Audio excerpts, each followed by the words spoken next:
Welcome back to the deep dive. Right. Today, we're going to explore kind of a powerful idea from Psalm 68.19. Okay. It's the part that talks about God daily loading us with benefits, and we're going to kind of unpack what that means, like both in our everyday lives and in the bigger picture of faith.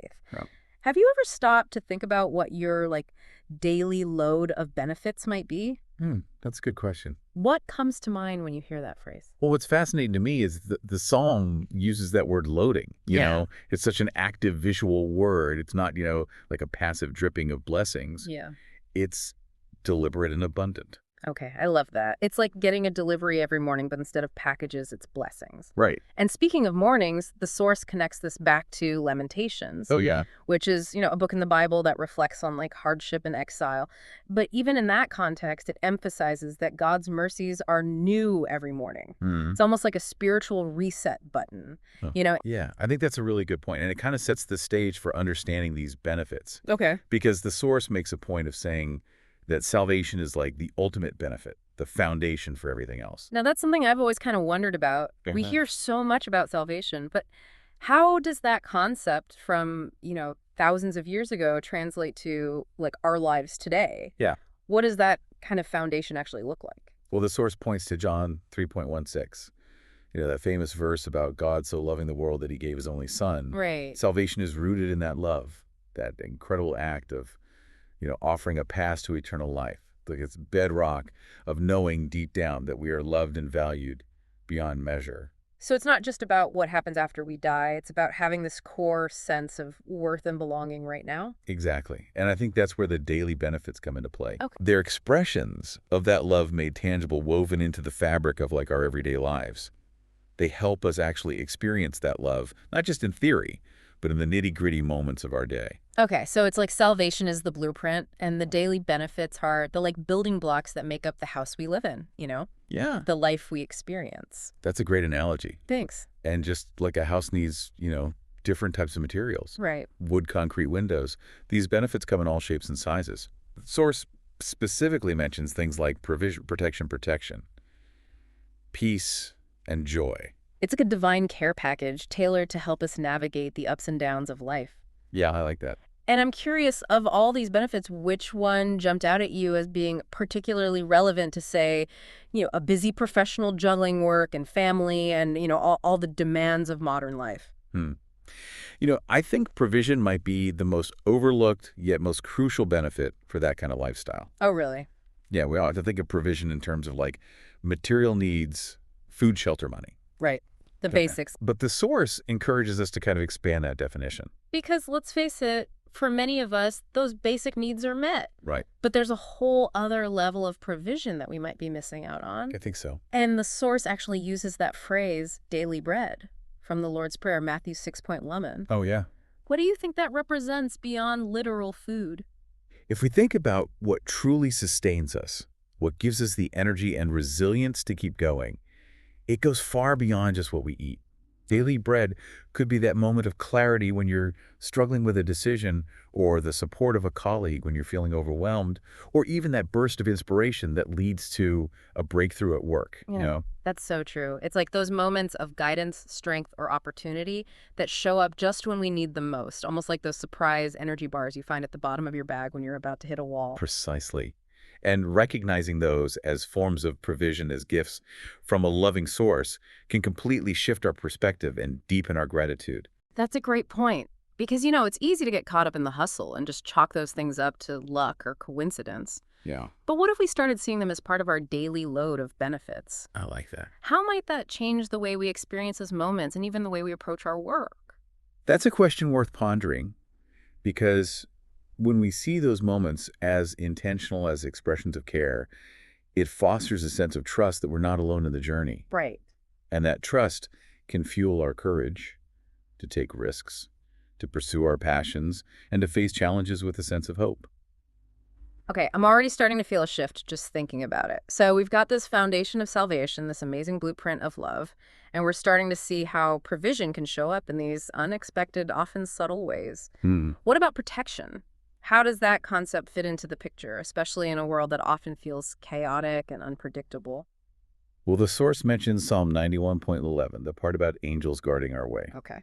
Now, whether you interpret that literally or metaphorically is up to you. But I think the core idea here is that sense of being watched over, cared for, even in the midst of uncertainty. And that's something we all crave, right? That feeling of safety and security. But how do you reconcile that with the reality that bad things do happen? Yeah. That sometimes it feels like we're anything but T protected.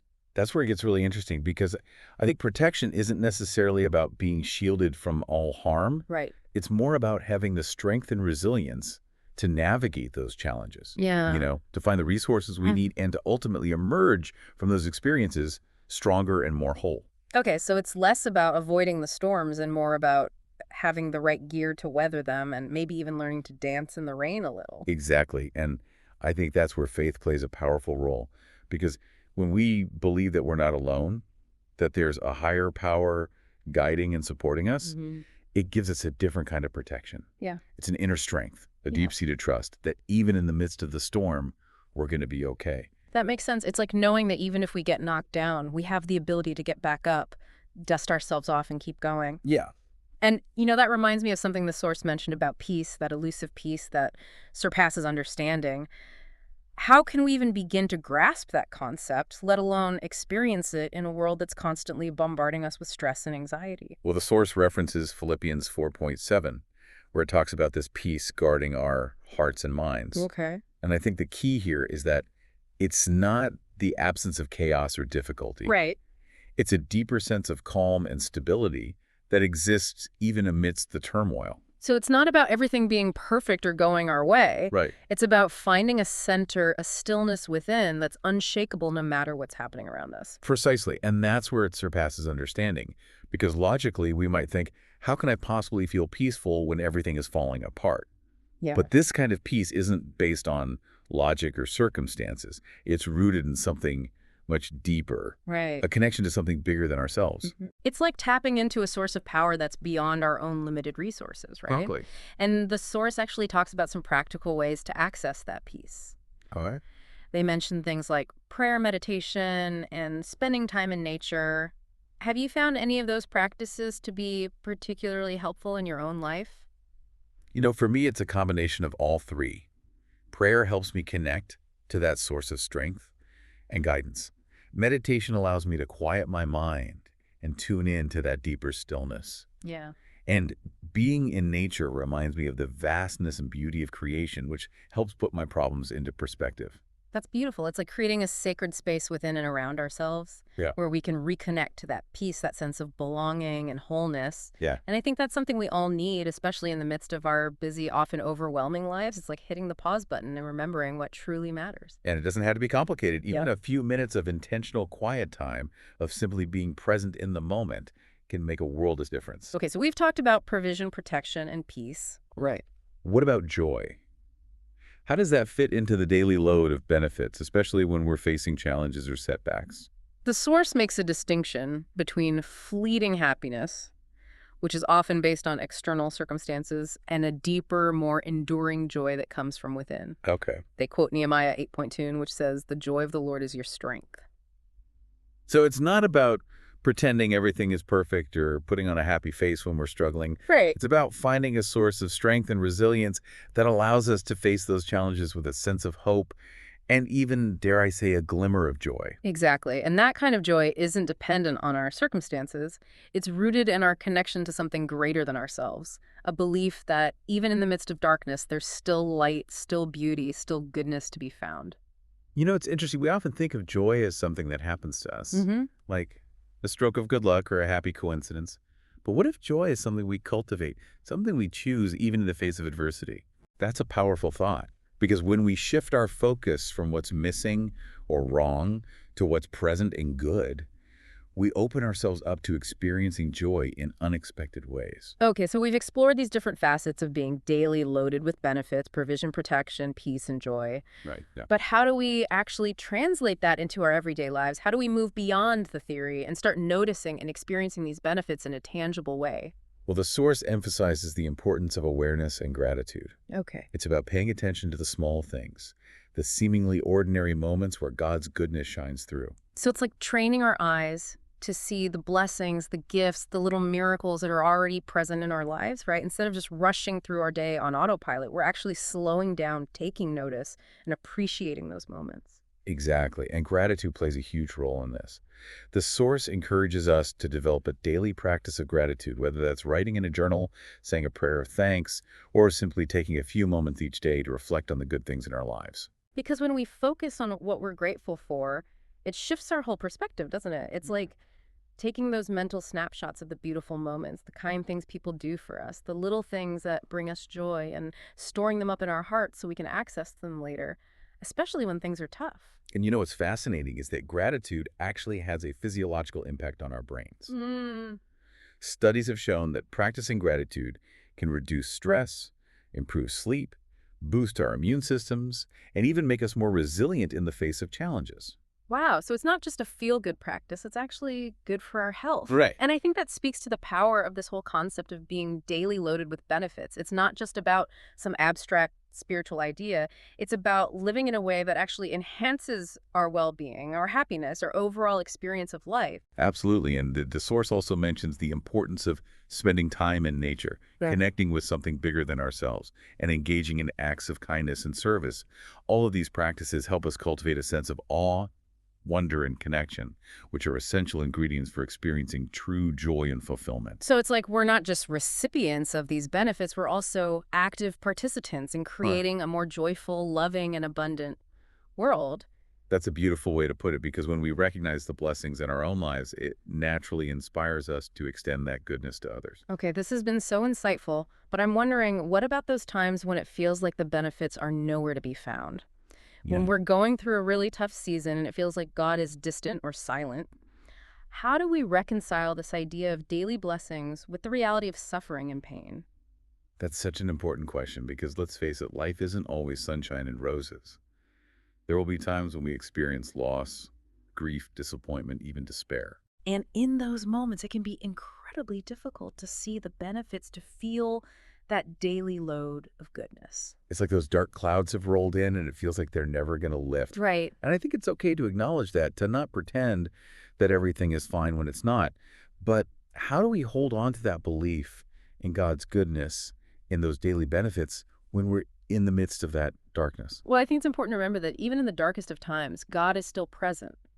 He's not the author of our suffering, but he's the one who walks with us through it, offering his comfort, his strength, his unwavering love. So it's like he's not shielding us from the storm, but he's providing the shelter, the support, the inner resources we need to weather it. Exactly. And, sometimes the benefits in those seasons look different than what we expect. They might not be about joy and abundance, Right. but about resilience, perseverance, even just the ability to get out of bed and face another day. It's like those benefits are forged in the fire of our challenges, right? They're not shiny and perfect. They're more like those rough, unpolished gemstones that hold a deeper, more profound beauty. I like that. And maybe that's part of the journey, learning to see the beauty in the brokenness, the strength and the vulnerability, the love that shines through even in the midst of pain. That's beautifully said. And I think it's important to remember that we don't have to go through those tough times alone. Right. We have each other. We have our communities of faith. We have a God who loves us unconditionally and will never abandon us. So even when we can't see the benefits, we can trust that they're still there working in ways we may not fully understand. Yes. And maybe part of the journey is learning to surrender to that mystery, to let go of our need to control everything and simply trust in the process. Yeah, I think that's such a powerful message for anyone who's going through a difficult time right now. Right. It's okay to not have all the answers, to not feel the benefits in the same way you might during a season of joy and abundance. Just knowing that God is still there walking with you through the darkness can be a source of immense comfort and strength. It's like having that invisible hand to hold on to even when you can't see the path ahead. Exactly. And sometimes the very act of surrendering to that mystery, of letting go of the need to control, can be the greatest benefit of all. Because it opens us up to a different kind of experience, Right. a deeper level of trust and faith that can carry us through even the most challenging times. And thinking back to where we started with this idea of being daily loaded with benefits, it's amazing how many layers there are to that concept. It's not just about material blessings or good luck. Right. It's about this ongoing dynamic relationship with a loving source that sustains us guides us, protects us, and ultimately fills us with joy, even amidst the ups and downs of life. And one of the most beautiful things about this concept is that it's not a one-way street. We're not just passive recipients of these benefits. Right. We're also called to be conduits of that love and grace in the world. That it's like we're part of this beautiful cycle of giving and receiving. Yeah. We receive these blessings, and then we're empowered to share them with others to be a source of light and hope in our own unique ways. Yeah. Exactly. And, it doesn't have to be anything grand or heroic. It can be as simple as a kind word to a stranger, a helping hand to a neighbor, a listening ear to a friend in need. Those small acts of kindness and compassion can have a ripple effect that extends far beyond ourselves. It's like those little seeds of joy and love that we plant, and then we get to watch them grow and blossom sometimes in the most unexpected places. And I think that's a beautiful way to live, a beautiful way to embody this idea of being daily loaded with benefits. It's about receiving with gratitude and then sharing with generosity, knowing that we're all part of this interconnected web of life and that every act of love, no matter how small, makes a difference. It's a beautiful vision, isn't it? A world where we're all actively participating in this exchange of goodness, where we're not just focused on our own needs, but also on the needs of others, where we're recognizing the blessings in our lives and then using them to bless others in return. Okay, I don't know about you, but I'm feeling incredibly inspired right now. I'm starting to see this concept of daily loaded with benefits in a whole new light. It's not just a nice idea, it's a way of life, a way of being in the world that can transform not only our own experience, but also the experience of those around us. And, the best part is it's accessible to everyone. It doesn't require any special skills or knowledge, just a willingness to open our hearts to pay attention and to live with a sense of gratitude and wonder. So, dear listener, as we wrap up this deep dive, we invite you to join us in this journey of discovery. What are the daily benefits that are already present in your life? How can you cultivate a deeper sense of awareness and gratitude for those blessings? And how can you share that goodness with others, creating a ripple effect of love and joy that spreads throughout your community and beyond? Keep diving, keep exploring, and keep believing in the power of God's goodness to transform your life and the lives of those around you. Until next time, keep those hearts open and those minds curious.